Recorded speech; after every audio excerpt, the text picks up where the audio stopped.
For nearly 7 years, I had been living a lie. Not a lie I told others, but a lie I told myself. That love meant enduring anything. That being a good wife meant swallowing every insult, every humiliation, every moment of disrespect that came my way. I had convinced myself that this was what strong women did. They absorbed the pain, they turned the other cheek, they found ways to make everyone else comfortable even when their own souls were withering away.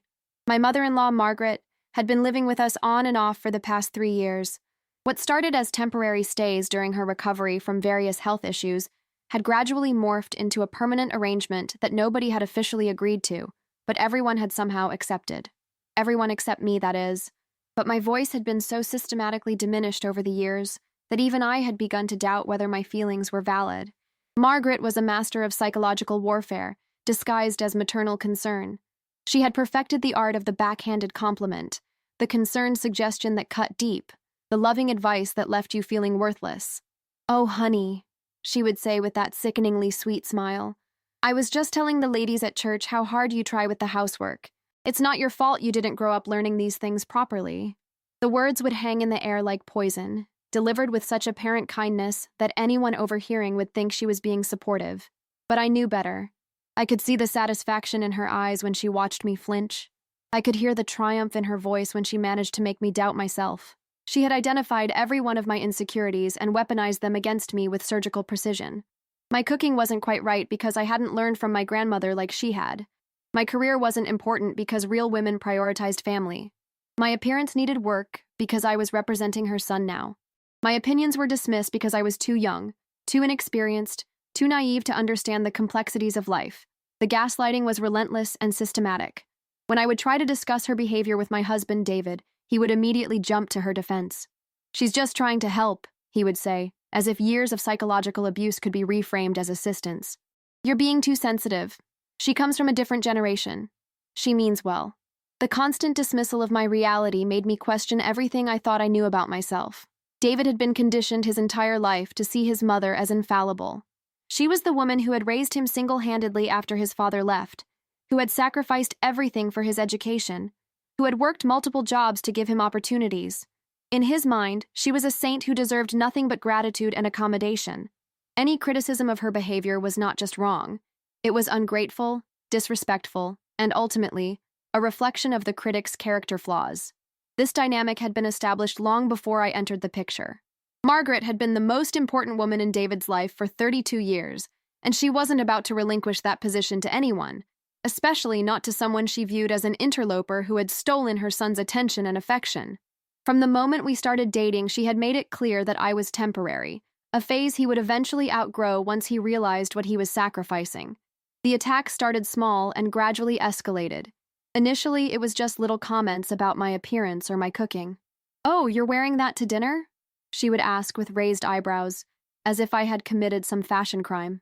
I suppose not everyone can pull off that style. When I would cook dinner, she would take one bite and immediately launch into a detailed explanation of how her grandmother had made the same dish, but better, with a secret ingredient I would never know, because it was family tradition. As our relationship became more serious, the attacks intensified.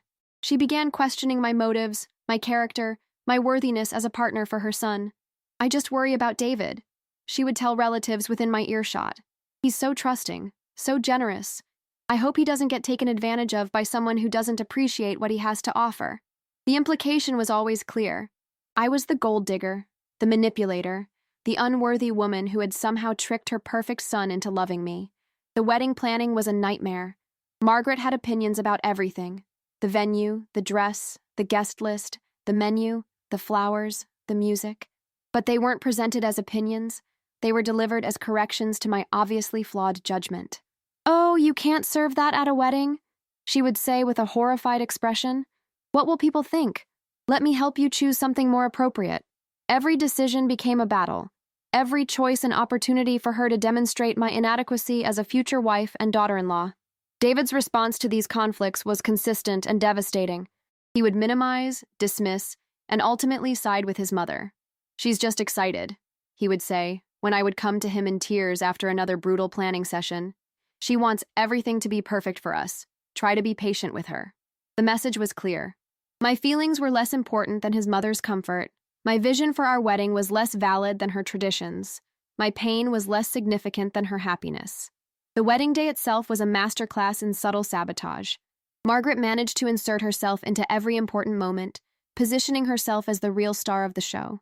She wore a dress that was practically white, delivered a speech that focused more on her relationship with David than on our marriage, and made sure to monopolize his attention throughout the reception.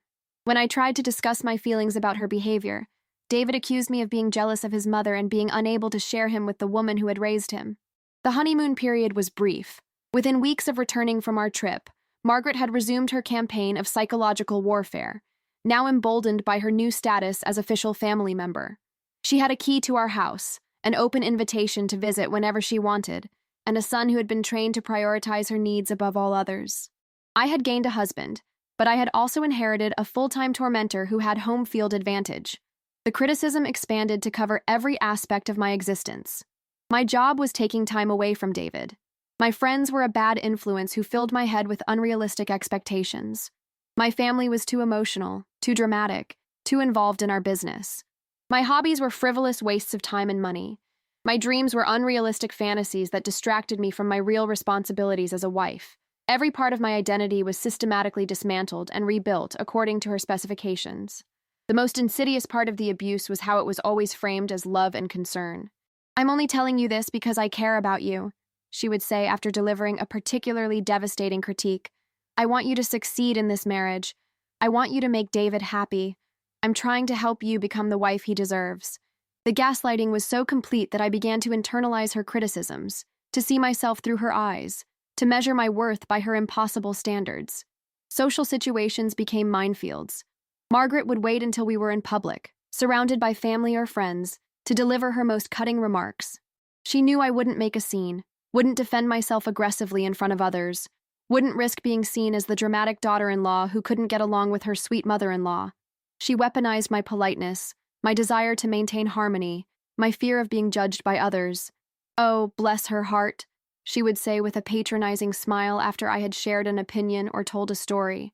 "She's still learning how things work in our family. Give her time."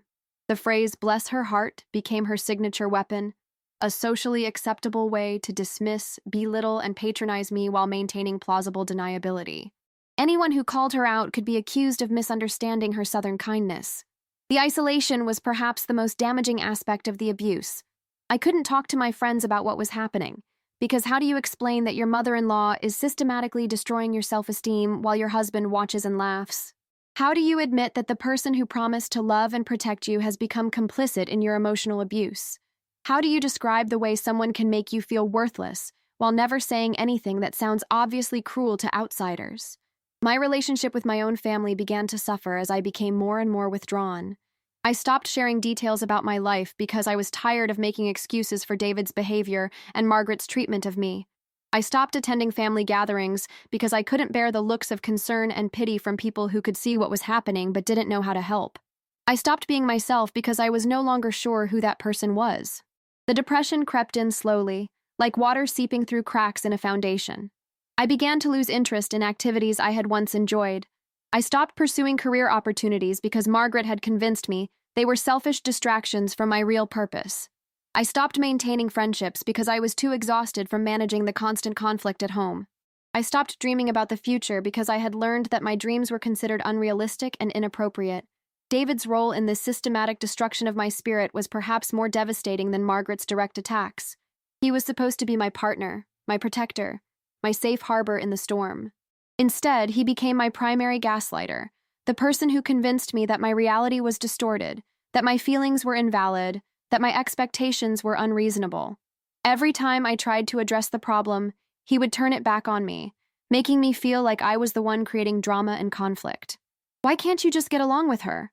he would ask with exasperation whenever I brought up Margaret's behavior. "She's an old woman who's been through a lot. Can't you be the bigger person here? Can't you just ignore the things that bother you?" The implication was always that I was the problem, that I was choosing to be hurt by her behavior, that I was too weak or too sensitive to handle normal family dynamics.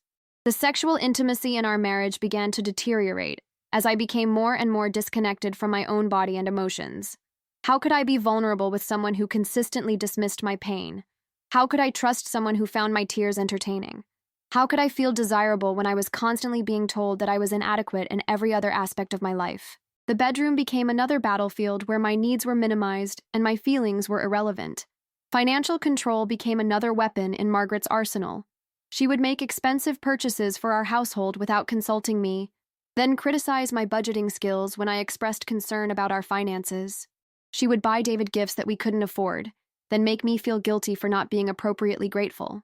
She would offer to pay for things, then use that generosity as leverage to control decisions about our home, our social life, our future plans. The breaking point had been building for months. Margaret had been living with us for what was supposed to be a temporary stay while she recovered from minor surgery. 2 weeks had turned into 2 months, and there was no end in sight. She had taken over our guest room, our living room, our kitchen, our entire routine. She had opinions about everything from the temperature of the house to the brand of laundry detergent we used. She had transformed our home into her domain, and I had become a guest in my own life. The final straw came on a Tuesday evening in March. I had been working extra hours to prepare for a presentation that could potentially lead to a promotion that would not only advance my career, but also provide the financial stability that would allow us to start thinking about buying a larger home and maybe even starting a family. I was excited about the opportunity and proud of the work I had done. I had been preparing for weeks, researching every angle, anticipating every possible question, crafting what I believed was a compelling case for why I deserved this advancement. I came home that evening energized and optimistic, ready to share my excitement with the 2 people who should have been my biggest supporters. David was in the living room scrolling through his phone, while Margaret sat in her usual spot on the couch, watching her evening television programs with the volume turned up loud enough to be heard throughout the house. "How did the presentation go?" David asked absently, not looking up from his phone. "It went really well," I replied, trying to contain my enthusiasm. "I think I have a real shot at this promotion." The partners seemed impressed with my proposal and— "A promotion?" Margaret interrupted, her voice dripping with disapproval. "I hope you're not planning to take on even more responsibilities at work. A wife's first priority should be her home and her husband, not climbing some corporate ladder that will just make you bitter and unfeminine." I felt the familiar stab of anger and hurt, but I tried to remain calm. "This promotion would be really good for us financially," I explained. "It would mean we could start saving for a house, maybe even think about starting a family." Margaret snorted dismissively. "Starting a family? At your age? With your priorities?" "Honey, children need a mother who's actually present, not someone who's too busy chasing career fantasies to focus on what really matters. Besides, I'm not sure you have the patience or the nurturing instincts necessary for motherhood. Some women just aren't cut out for it." The words hit me like a physical blow. This wasn't just criticism of my career choices. This was an attack on my fundamental worthiness as a woman, as a potential mother, as a human being. She was suggesting that I was so fundamentally flawed that I couldn't be trusted with the most basic female role of raising children. I looked at David, waiting for him to say something, to defend me, to tell his mother that her comment was inappropriate and hurtful. Instead, he chuckled and shook his head. "Mom, you're terrible," he said with obvious amusement. "But you're not wrong about the career thing. I mean, how many hours has she been working on this presentation? She's been stressed about it for weeks. Maybe it would be better if she found something less demanding, something that didn't consume so much of her energy." The betrayal was complete. Not only had he failed to defend me, but he had actually joined in the attack, using my hard work and dedication as evidence of my failure as a wife. The man who should have been celebrating my achievements was instead using them as ammunition against me. "I work hard because I care about my career," I said, my voice beginning to shake with emotion. "I work hard because I want to contribute to our future, to our security, to our goals. I thought you supported my ambitions." "I do support you," David said, still not looking up from his phone. "I just think you might be happier if you found a better balance. Mom's just trying to help you see that there are other ways to find fulfillment." Margaret smiled triumphantly. "Exactly. I'm just trying to help you understand what really matters in life. Career success is empty if you don't have a family to come home to. And families require sacrifice, commitment, putting others before yourself. I'm not sure you're ready for that level of selflessness." The word selflessness was like a dagger to the heart. I had been sacrificing myself for years, my dreams, my needs, my sense of self, in an attempt to make this family work. I had swallowed every insult, absorbed every criticism, accommodated every demand. I had made myself smaller and smaller, hoping that if I just tried hard enough, if I just gave enough, if I just suffered enough, I would finally earn their respect and acceptance. But it was never going to be enough. I could see that now with crystal clarity. Margaret didn't want me to be a better wife or a better woman. She wanted me to disappear entirely, to become a ghost in my own life, to serve as a silent, invisible support system for her son while she maintained her position as the most important woman in his world. And David wasn't going to save me. He wasn't going to stand up for me, wasn't going to protect me, wasn't going to choose me over his mother's comfort. He had made his choice years ago, and it wasn't me. I was just the woman who lived in his house, who shared his bed, who provided him with domestic and emotional labor, while he prioritized his mother's feelings over my basic human dignity. The tears came then, hot and unstoppable. Years of accumulated pain and frustration poured out of me in great, heaving sobs that shook my entire body. I cried for the woman I had been before I met them, for the dreams I had abandoned, for the voice I had lost, for the person I had allowed myself to become. I cried for the marriage I had thought I was entering and the partnership I had never actually received. And David laughed. It wasn't a nervous laugh or an uncomfortable chuckle. It was a genuine, amused laugh, as if my breakdown was the most entertaining thing he had witnessed all week. Margaret joined in, her laughter sharp and cruel, the sound of someone who had finally achieved the victory she had been working toward for years. "Oh, honey," she said between giggles. "You're being so dramatic. We're just having a conversation about your future. There's no need to get so emotional about it." "Yeah," David agreed, still chuckling. "Come on, babe. We're not attacking you. We're just trying to have a discussion about what might make you happier in the long run. The crying is a bit much, don't you think?" In that moment, watching them laugh at my pain, something fundamental shifted inside me. The last vestige of hope that had been keeping me trapped in this toxic dynamic finally died. I wasn't going to win them over with patience, with kindness, with accommodation, with sacrifice. I wasn't going to earn their respect by making myself smaller. I wasn't going to find love by accepting abuse. I was done. I stood up slowly, wiping my tears with the back of my hand. My legs felt unsteady, but my resolve was absolute. I looked at both of them, these two people who had spent years systematically destroying my sense of self-worth, and I felt something I hadn't experienced in years: clarity. "Excuse me," I said quietly, my voice steadier than I expected. "I need to take care of something." I walked upstairs to the guest room where Margaret had been staying, my footsteps deliberate and purposeful. I stood in the doorway for a moment, looking at the space she had claimed as her own. Her clothes were hanging in the closet. Her toiletries were scattered across the dresser. Her personal items were claiming every available surface. She had marked this territory as thoroughly as any animal, leaving her scent and her presence in every corner. I went to the hall closet and pulled out her suitcases, the same ones she had arrived with months ago, promising it would only be for a few weeks. I laid them open on the bed and began to pack, my movements careful and methodical. I wasn't angry anymore. I wasn't hurt anymore. I was simply done, and I was taking action based on that finality. Each item I packed represented a small reclamation of my space, my sanity, my right to exist peacefully in my own home. Her clothes, folded with the same care I would give to my own.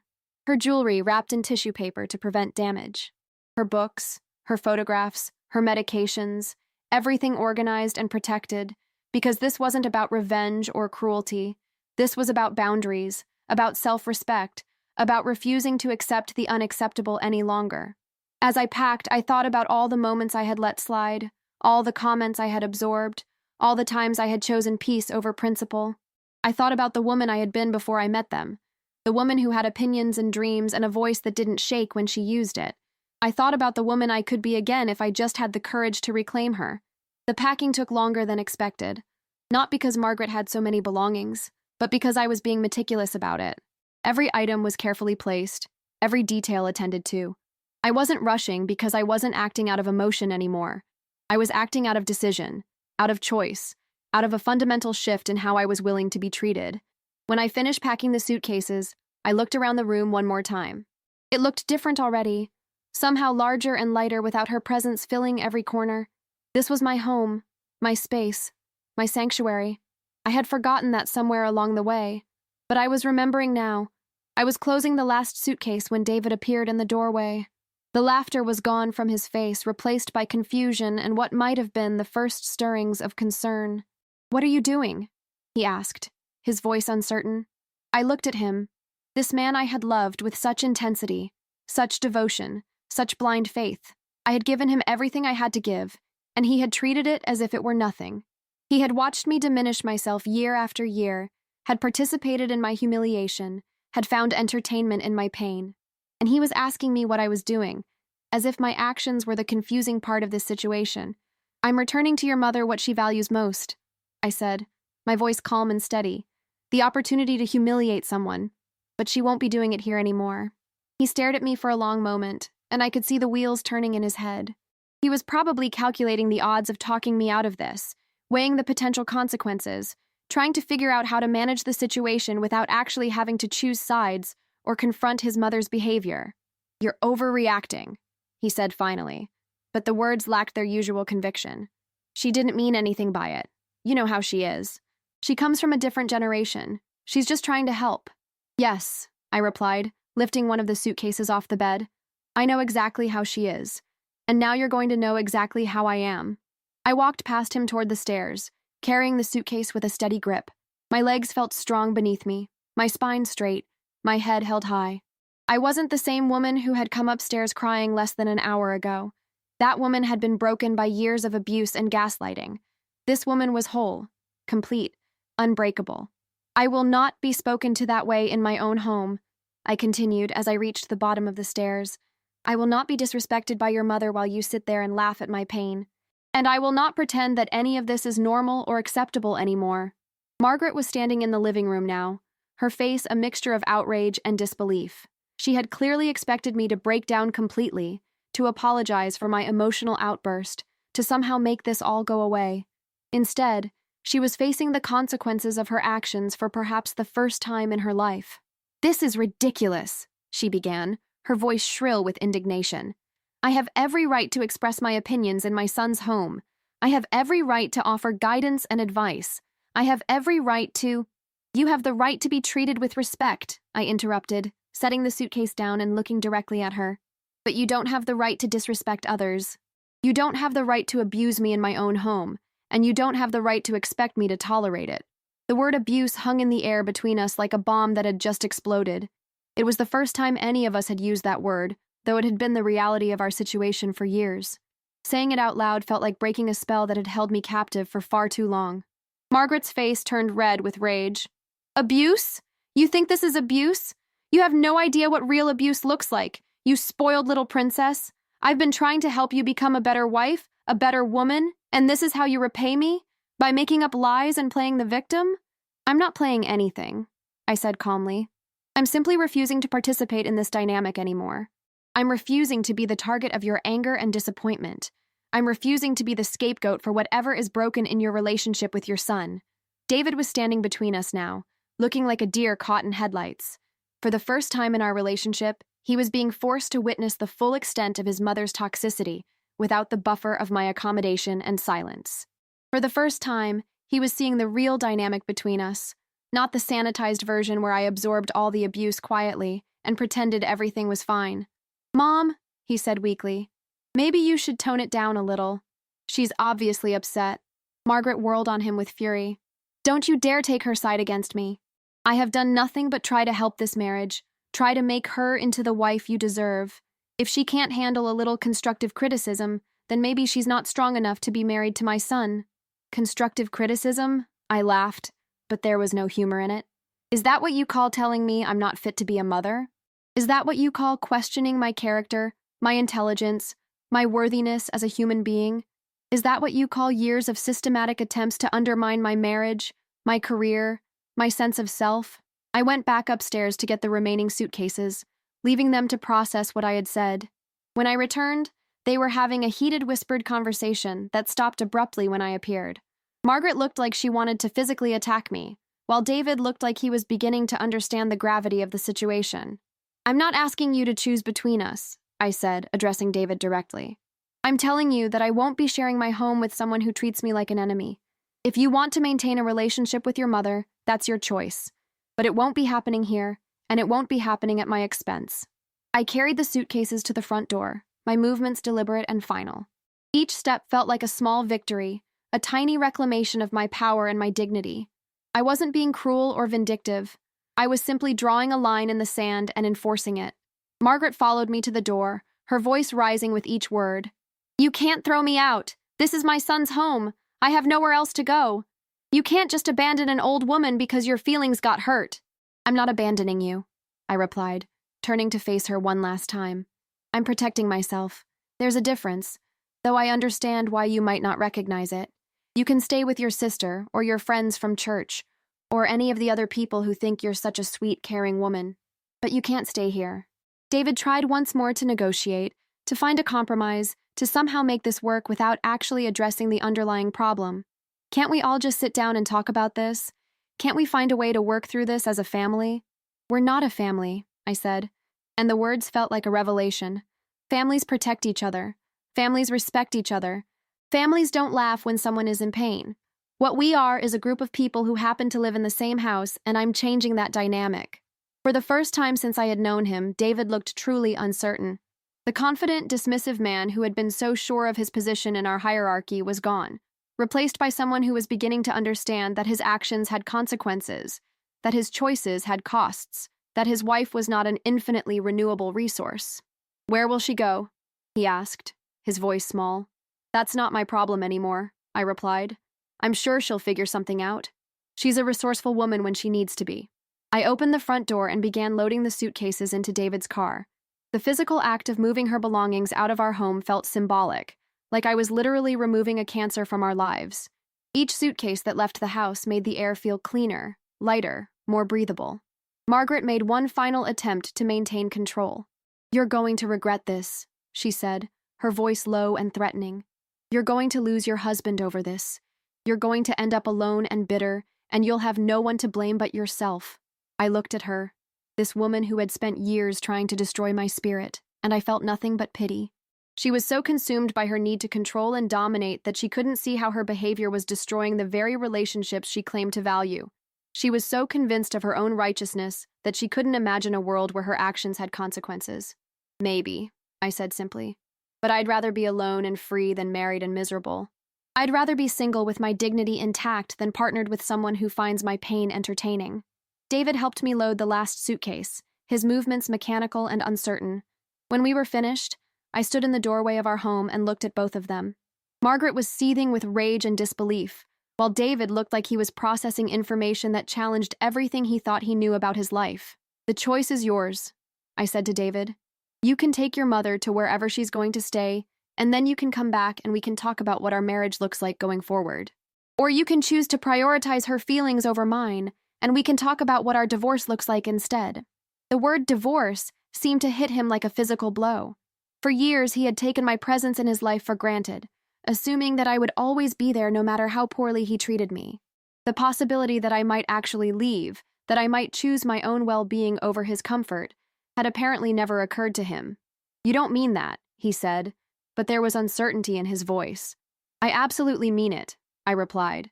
I'm done pretending that this is normal. I'm done accepting unacceptable behavior.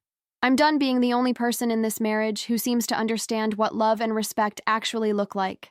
Margaret climbed into the passenger seat of the car, her face twisted with rage and humiliation. She had been so certain of her position, so confident in her son's loyalty, so sure that she could push me as far as she wanted without consequences.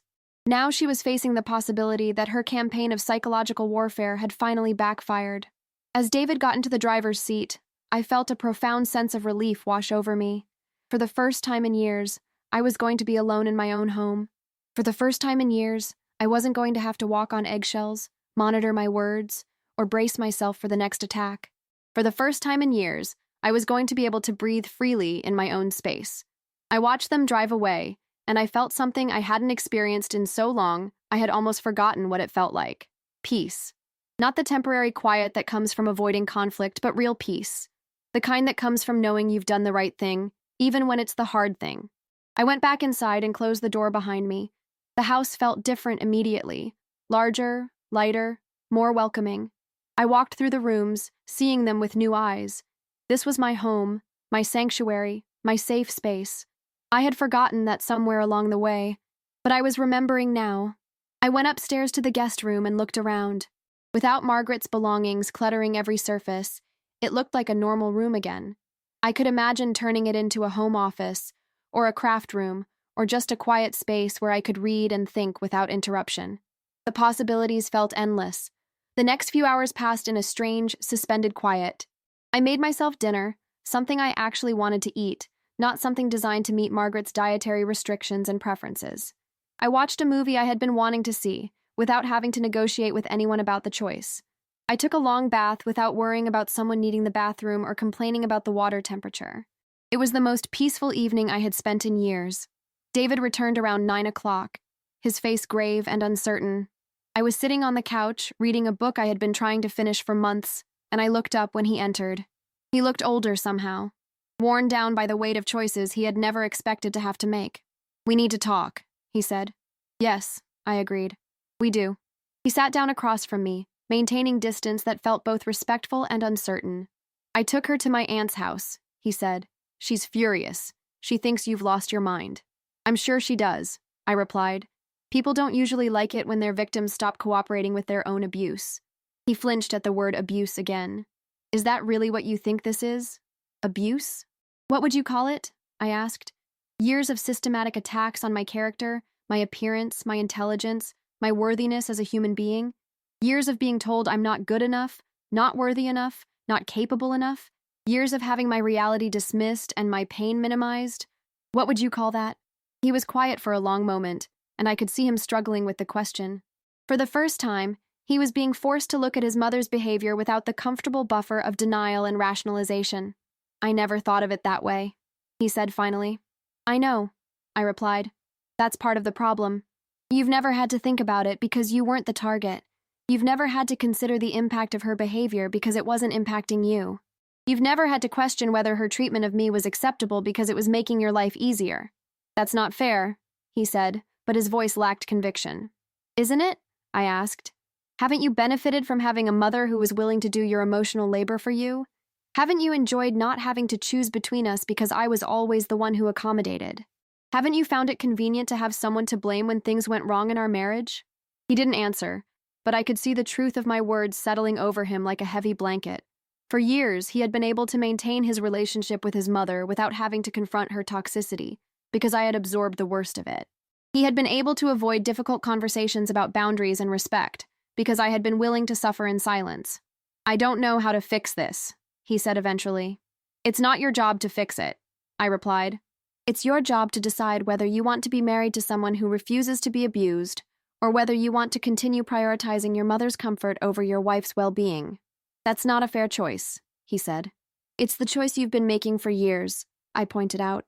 "The only difference is that now you're aware of it, and now there are consequences." We talked for hours that night, and it was the most honest conversation we had ever had. I told him about every instance of his mother's cruelty that I had absorbed in silence. I told him about the depression that had been eating away at me, about the way I had lost myself in the process of trying to be acceptable to them, about the dreams I had abandoned and the voice I had silenced in the name of keeping peace. He listened, really listened, for the first time in years. I could see the shock in his eyes as I recounted incident after incident that he had dismissed or ignored. When viewed as a pattern rather than isolated events, even he couldn't deny the systematic nature of what had been happening. "Why didn't you tell me it was this bad?" he asked. "I tried," I said. "Every time I tried to talk to you about her behavior, you dismissed my concerns. You told me I was being too sensitive, that I was overreacting, that I needed to try harder to get along with her. You trained me not to bring it up. I didn't mean to—" "Intent doesn't matter when the impact is this devastating," I interrupted. "You may not have intended to enable her abuse, but that's what you did. You may not have intended to gaslight me, but that's what happened. You may not have intended to prioritize her feelings over mine, but that became the foundation of our marriage." The weeks that followed were some of the most difficult and transformative of my life. David had to reckon with the reality of what our marriage had become, while I had to figure out who I was when I wasn't constantly defending myself against attack. Margaret, predictably, launched a campaign to turn the entire family against me. She painted herself as the victim of an unstable daughter-in-law who had finally shown her true colors. She called relatives, friends from church, anyone who would listen, to tell them about how I had thrown an elderly woman out on the street over a minor disagreement. But something interesting happened. Not everyone bought her version of events. David's aunt, the one who had taken Margaret in, called me 3 days after the incident. "I want you to know," she said quietly, "that I've been watching Margaret's behavior toward you for years. I've seen how she talks to you, how she treats you. What you did took courage, and I respect you for it." It turned out that several family members had noticed Margaret's treatment of me, but had stayed silent because they didn't want to cause family drama. The conspiracy of silence that had protected her for so long began to crack as people found the courage to acknowledge what they had witnessed. David struggled with the cognitive dissonance of seeing his mother clearly for perhaps the first time in his life. He went through the classic stages of grief: denial, anger, bargaining, depression, as he processed the loss of his idealized image of her and their relationship. "I don't know how to have a relationship with her now," he told me one evening, about 2 weeks after she had left. "Every conversation feels like I'm walking through a minefield. I keep hearing her words the way you must have heard them, and I can't unhear it." "That's what growth looks like," I said. "It's uncomfortable because you're seeing reality instead of the story you told yourself to make her behavior acceptable." We started marriage counseling, something I had suggested years earlier, but that David had always dismissed as unnecessary. Our therapist, Dr. Martinez, helped us understand the family dynamics that had created our dysfunction. She helped David see how he had been conditioned from childhood to prioritize his mother's emotions over everyone else's, including his own. Children of narcissistic parents often develop what we call emotional parentification, Dr. Martinez explained.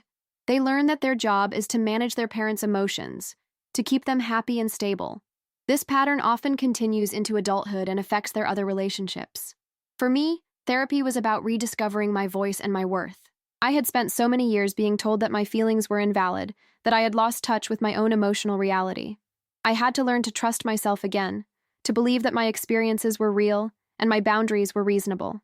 "You've been living in survival mode for years," Dr. Martinez told me. "Your nervous system has been in a constant state of hypervigilance, always waiting for the next attack. Learning to relax, to feel safe in your own life, is going to take time." She was right. Even with Margaret gone, I found myself bracing for criticism that never came, apologizing for existing, second-guessing every decision. The programming ran deep, and undoing it required conscious effort and constant vigilance. But slowly, gradually, I began to remember who I was.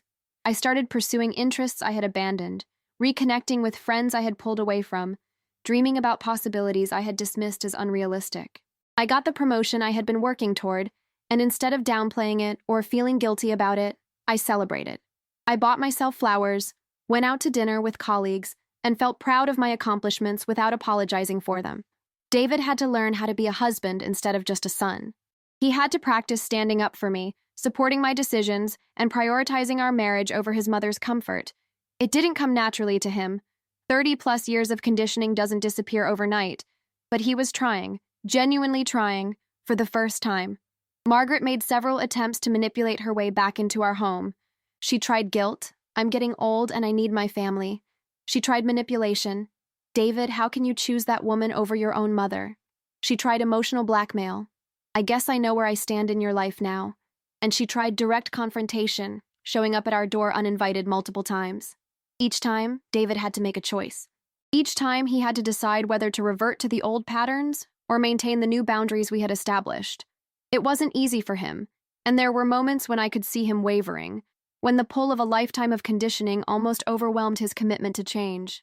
But he held firm. When Margaret showed up crying about how lonely she was, he listened with compassion, but didn't invite her to move back in.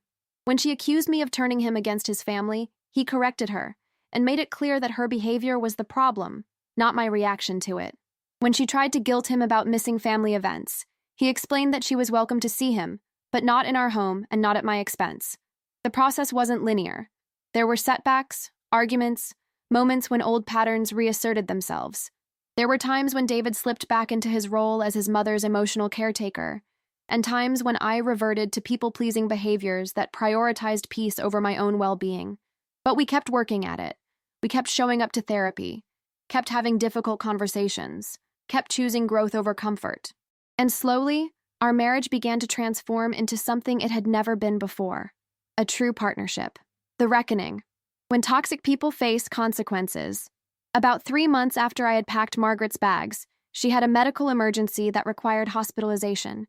David was, of course, worried about her, and I encouraged him to visit her and make sure she was getting proper care. What I didn't expect was the phone call I received from her hospital room. "I need to see you," she said, her voice weak but still carrying that familiar undertone of command. "I don't think that's a good idea," I replied. "Please," she said, and for the first time in all the years I had known her, I heard something that might have been vulnerability in her voice. "I need to talk to you." After discussing it with David and Dr. Martinez, I decided to visit her. I needed to see for myself if this medical scare had created any genuine self-reflection, or if this was just another manipulation tactic. I found her in her hospital bed, looking smaller and more fragile than I had ever seen her. The woman who had seemed so powerful, so capable of inflicting damage with her words, looked suddenly and undeniably human. "Thank you for coming," she said when she saw me. I pulled up a chair but kept my distance. "How are you feeling?" "Old," she said with a bitter laugh. "Scared. Alone." We sat in silence for a moment before she continued. "I've had a lot of time to think since I've been here. About my life, about my relationships, about the kind of person I've become." "And what have you concluded?" I asked, genuinely curious. She looked out the window for a long moment before answering. "I think I've been angry for so long that I forgot how to be anything else. I think I've been so afraid of losing David that I drove him away. I think I've been so focused on being right that I forgot how to be kind." It was more self-awareness than I had ever heard from her, but I remained cautious. "What does that mean for moving forward?" "I don't know," she admitted. "I don't know how to fix what I've broken. I don't know how to be different than I've been. I don't even know if it's possible at my age." "It's possible," I said. "But it requires acknowledging the full extent of the damage, taking responsibility for your choices, and committing to real change. It requires giving up the need to be right and the need to control." She nodded slowly. "I know I hurt you. I know I was cruel. I know I tried to destroy your marriage because I was terrified of losing my place in David's life." "And?" I prompted. "And I'm sorry," she said, tears beginning to flow down her cheeks. "I'm genuinely, deeply sorry for what I put you through. You didn't deserve it. No one deserves to be treated the way I treated you." It was the first genuine apology I had ever received from her, and I felt some of the anger I had been carrying begin to shift. Not disappear, the wounds were too deep for that, but shift into something that felt less toxic, less consuming. "Thank you," I said. "That means something." "Can you forgive me?" she asked. "I can work toward forgiveness," I said carefully. "But forgiveness doesn't mean forgetting. It doesn't mean pretending that what happened didn't happen. And it doesn't mean returning to the old dynamic." "I understand," she said. "I just want the chance to do better. I want the chance to be the mother-in-law you deserve to have from the beginning." Margaret's apology was the beginning of a long, complicated process of rebuilding relationships that had been shattered by years of toxicity. It wasn't a magic moment that erased all the damage. Real healing doesn't work that way. But it was a foundation on which we could begin to build something healthier. She started therapy of her own, working with a geriatric psychologist who specialized in helping older adults understand and change long-standing behavioral patterns. It was hard work for someone her age, challenging deeply ingrained ways of thinking and relating that had served her for decades, even if they had ultimately been destructive. David and I established clear boundaries for any future relationship with his mother. She could visit our home, but only by invitation and never for extended stays. She could offer opinions about our lives, but she had to accept that we might not take her advice. She could be part of our family, but not as the central figure she had once been. Most importantly, David had to demonstrate, consistently and over time, that he would prioritize our marriage over his mother's comfort. This wasn't about asking him to stop loving his mother or to cut her out of his life entirely. It was about establishing a healthy hierarchy where his primary loyalty was to the family we had created together, not the family he had been born into. The process took years. There were setbacks, misunderstandings, moments when old patterns reasserted themselves. Margaret would sometimes slip back into her manipulative behaviors, testing the boundaries we had established. David would sometimes waver in his commitment to our new dynamic, pulled by the gravitational force of a lifetime of conditioning. But we kept working at it. We kept showing up, kept having difficult conversations, kept choosing growth over comfort. And gradually, something resembling a healthy family dynamic began to emerge. I learned to trust my own perceptions again, to speak up when something felt wrong, to enforce my boundaries without guilt or apology. I learned that I could be kind without being a doormat, that I could be loving without accepting abuse, that I could be part of a family without losing myself in the process. David learned to see his mother as a flawed human being rather than an infallible saint. He learned to question her behavior, to call her out when she crossed lines, to put his wife's well-being ahead of his mother's temporary discomfort. He learned that love without boundaries isn't really love at all, it's enabling. Margaret learned, slowly and imperfectly, to relate to people without trying to control them. She learned to offer support without demanding gratitude, to give advice without requiring compliance, to love without possession. She learned that relationships built on respect last longer than relationships built on fear. 5 years later, our lives look completely different. Margaret lives in a senior community about an hour away, where she has made friends and developed interests independent of her role as David's mother. She visits us monthly, always by invitation, and has learned to be a guest in our home rather than its ruler. Our marriage has become what I always hoped it could be. A true partnership built on mutual respect, shared values, and genuine care for each other's well-being. David has learned to see me as his primary family, his chosen partner, his emotional home. I have learned to trust that he will stand up for me, support my dreams, and choose our relationship over temporary peace. I got another promotion at work and am now leading a team of 12 people. David not only supports my career but actively celebrates my successes. When I received an award for leadership in my field, he was the first person to congratulate me, and his pride was genuine and uncomplicated by any of the old resentments or insecurities. We're thinking about starting a family now, something that would have been impossible in the old dynamic. I couldn't have brought children into a home where I was constantly under attack, where their father might side with their grandmother against their mother, where dysfunction was normalized and respect was optional. Margaret has expressed excitement about becoming a grandmother, but she understands that her role will be limited and defined by our boundaries. She has acknowledged that her behavior toward me would have made her a toxic influence on any children we might have, and she has committed to doing better. The woman who packed those suitcases 5 years ago feels like a different person now. Not because I've changed fundamentally, I'm still the same person I always was, but because I've reclaimed parts of myself that had been buried under years of abuse and gaslighting. I'm proud of the promotion I earned through hard work and dedication. I'm proud of the friendships I've rebuilt and the new relationships I've formed. I'm proud of the boundaries I've established and maintained. I'm proud of the woman I've become through the process of refusing to accept unacceptable treatment. But mostly, I'm proud of the moment when I finally found my voice and used it.